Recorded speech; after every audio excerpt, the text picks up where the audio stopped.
साथियों नमस्कार। मैं अभी तक आपको जितनी भी महंगी धातुएं हैं सबके विषय में मैंने सारी जानकारी और उसकी पहचान, उसकी मौलिकता आदि के विषय में मैंने काफ़ी बतलाया है। आज मैं आपको अपने एक आध्यात्मिक दृष्टिकोण से हमारे राशियों को कौन कौन से क्या चीज़ फ़ायदा कर सकती है उस विषय में आज मैं अष्ट धातु के विषय में मैं आपको बताने जा रहा हूँ, जो हमारे लौकिक जीवन को, अलौकिक जीवन को, आध्यात्मिक जीवन को और हमारे पारंपरिक जीवन को चारों दिशाओं से ये हमको एक समृद्धि प्रदान करती है। उस विषय में मैंने इस विषय पर काफ़ी अध्ययन किया और मेरा मन हुआ कि मैं इस विषय पर आपको बताऊं। मैं गोल्ड स्मिथ इंस्टीट्यूट का डायरेक्टर पीएल सोनी, मैं आप लोगों के समक्ष आज की जो स्थिति है उसको प्रस्तुत कर रहा हूं। तो अष्ट धातु है क्या?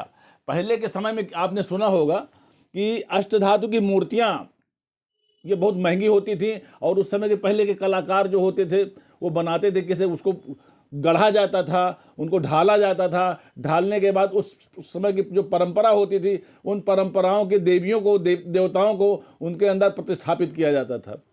और जो अष्ट धातु जो होती है वो एक बड़े कमाल की होती है। उसमें सभी प्रकार की धातुएं होती हैं और इन धातुओं के अंदर जो समृद्धि होती है, जो प्रवाह होता है, वो एक विशेष प्रकार का होता है जो हम लोगों के लौकिक जीवन को काफ़ी अर्थ प्रदान करने वाला और सकारात्मकता प्रदान करने वाला होता है। आज मैं देखिए अष्ट धातु क्या होता है और इनमें कौन कौन सी धातुएं वास्तविक रूप से मिलाई जाती हैं, इस विषय पर मैं आपको बताने के लिए मैं आ रहा हूँ। तो देखिए अष्ट धातु में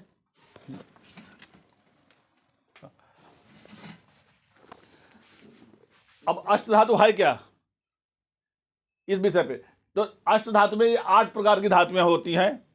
इनको आप चाहें तो आप नोट कर लीजिएगा, बहुत फायदे की चीज़ होती हैं। और आजकल असली अष्ट धातु की अंगूठियां, असली अष्ट धातु के बर्तन मिलने बहुत मुश्किल होते हैं, उनकी पहचान करनी पड़ती है। तो देखिए मैं आपको जो अष्ट धातु में जो धातुएं मिलाई जाती हैं उनमें कौन कौन सी सकारात्मकता होती है ये चीज़ मैं आज आपको बतलाने के लिए जा रहा हूँ। सोना ये शुद्धता का प्रतीक है और ये समृद्धि का द्योतक है। तो आप देख रहे हैं कि सोना कितना समृद्धशाली होता है, कितना महंगा होता चला जा रहा है। तो ये सोना हमको समृद्धि का प्रतीक माना जाता है। दूसरा चांदी शांति और शीतलता प्रदान करती है। ये 2 चीज़ें हैं जो अष्ट धातु की जो महत्वपूर्ण चीज़ें हैं, ये 2 हैं, सोना और चांदी। तीसरे नंबर की जो धातु है तांबा, ये स्वास्थ्य और ऊर्जा का स्रोत है। तांबा हमारे स्वास्थ्य और ऊर्जा का स्रोत है। इसके बाद चौथे नंबर पर शीशा, ये हमको जो है नकारात्मकता से बचाता है, बुरी नज़र से बचाता है।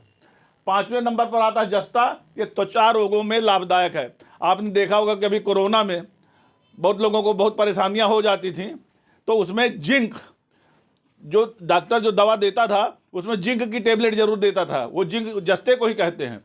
तो इस प्रकार से ये हमारे रोगों से भी हमको बचाता है जिंक। 6वां नंबर पर टिन, ये चमक और स्थायित्व प्रदान करता है।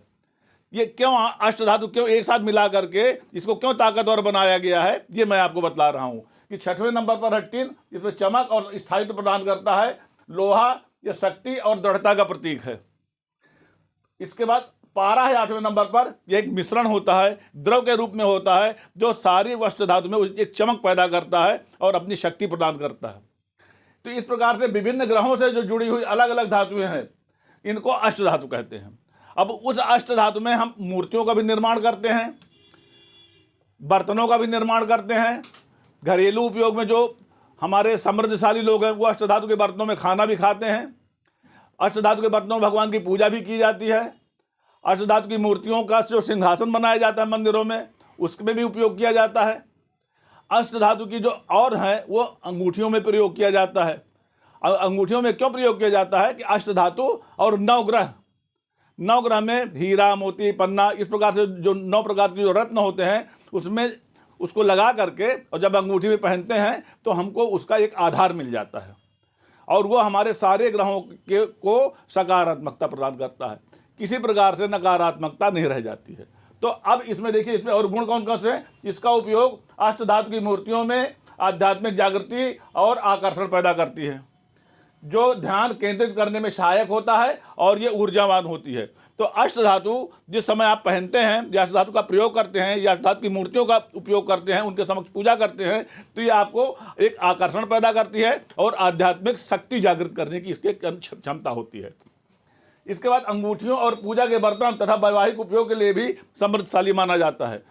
अब तो ये चांदी के बर्तन पहले तिलक वगैरह में होने लगे हैं, नहीं पहले अष्ट धातु के बर्तनों में ही तिलक का और थाल वगैरह का जो सामान होता था, जो हम लोगों के यहाँ परीक्षा में और तिलक वगैरह में दिया जाता था, अष्ट धातु के बर्तनों के बड़े बड़े थाल होते थे, वो लड़के वाले को उसमें तमाम कपड़े वगैरह रख करके एक समर्पण किया जाता था। ये हमारी पुरानी परंपरा थी, लेकिन अब परंपरा में ना तो ऐसे बर्तन मिलते हैं और ना वो परंपराओं का पालन किया जाता है, लेकिन ये परंपरा हमारे यहाँ थी।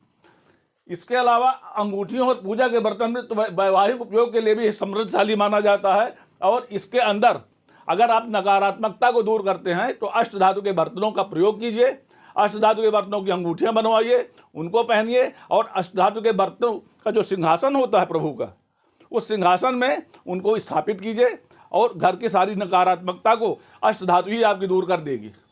इसमें जितने भी नवग्रह में हमारे राहु, केतु, शनि, मंगल इत्यादि जितने कहते हैं ना कि बकरी चाल चल रहे हैं, इनकी सारी बकरी चाल हमारे अष्ट धातु के बर्तनों की सकारात्मकता ही दूर कर देती है।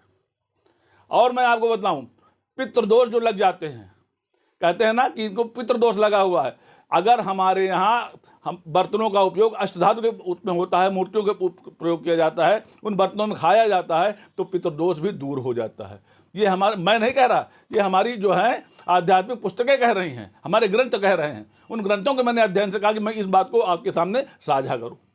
तो साथियों, आज मैंने अष्ट धातु के विषय में बतलाया कि अष्ट धातु क्या है और हमारे जीवन में इसका क्या महत्व है और क्यों धीरे धीरे दूर होती जा रही है, क्योंकि ये सच्चाई से काफ़ी दूर है और थोड़ा महंगी धातु हो जाती है। इसलिए सकारात्मकता को जोड़ने के लिए, अपने आध्यात्मिक जीवन को सुखमय बनाने के लिए, समृद्धशाली बनाने के लिए इसमें अष्ट धातु की अंगूठी का प्रयोग कीजिए, लेकिन ये देख लीजिए कि अष्ट धातु असली होनी चाहिए और उसमें बराबर की मात्रा होनी चाहिए। अगर 10-10 ग्राम सब किया गया है तो 10 ग्राम सोना होगा, चांदी होगा, तांबा होगा, टिन होगा, जस्ता होगा, पारा होगा, ये सब 10-10 ग्राम की मात्रा में, मतलब बराबर की मात्रा, किसी में भी कम ज़्यादा नहीं होनी चाहिए। अगर कम ज़्यादा हो गई तो अष्ट धातु की जो मान्यता है वो खत्म हो गई। तो इसलिए ऐसी जगह से उसको लीजिए, ऐसी जगह बनवाइए या अपने सामने सामान खरीदवा करके बनवा के उसको गलवा के बनवाइए, ताकि उसमें आपको भरोसा रहे और अष्ट धातु की जो हमारी जो आध्यात्मिकता है वो भी कायम रहे। नमस्कार। आज मैंने जितनी जानकारी आपको दिया है अष्ट धातु के बारे में, कल मैं अष्ट धातु का अगला अंक दूंगा मैं आपको कि हमारे इसके अंगूठियाँ हम किस तरह से बनवाएं, कैसे पहने और किन किन ग्रहों में हमको लाभदायक है, उसके बर्तन हमें किस प्रकार से लाभदायक होंगे। तो ये मैं आपको इसके विषय में अगले अंक में बतलाऊंगा। नमस्कार, जय हिंद, जय भारत।